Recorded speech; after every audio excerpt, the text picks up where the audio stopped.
நவக்கிரகங்களில் சுக்கிரன் ஒருவனே செல்வ நிலையை உயர்த்தும் பண்புள்ள கிரகமாகும். இதனால் தான் ஒருவருடைய செல்வ நிலை உயர்வை சுக்கிர யோகம் என்பார்கள்.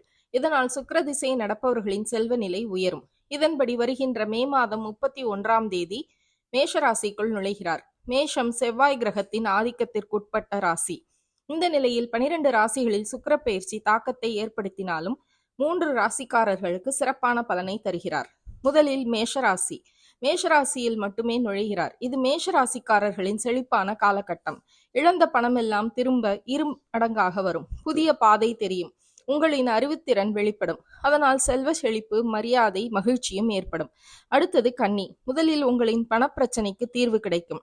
உங்களின் ஒருங்கிணைப்பு திறன் உயரும். தொழிலில், முதலீடுகளில் எதிர்பார்த்த லாபம் கிடைக்கும். அடுத்தது மகரம். சுக்கிரனின் பெயர்ச்சி உங்களின் குடும்பம், நேரம், காலம், பணவரவுகளில் திடீரென மாற்றத்தை உண்டாக்கும். உங்களுக்கு குடும்பத்துடன் மகிழ்ச்சியாக நேரத்தை கழிப்பார்கள். மேலும் குடும்ப பிரச்சனையில் சரியான மாற்றம் ஏற்படும். பணம் தேவைக்கேற்ப வரவு இருக்கும். மேற்கண்ட ஜோதிட கணிப்பு ராசிகளின் அடிப்படையில் தான் கூறப்பட்டுள்ளது, நட்சத்திர கணிப்பல்ல.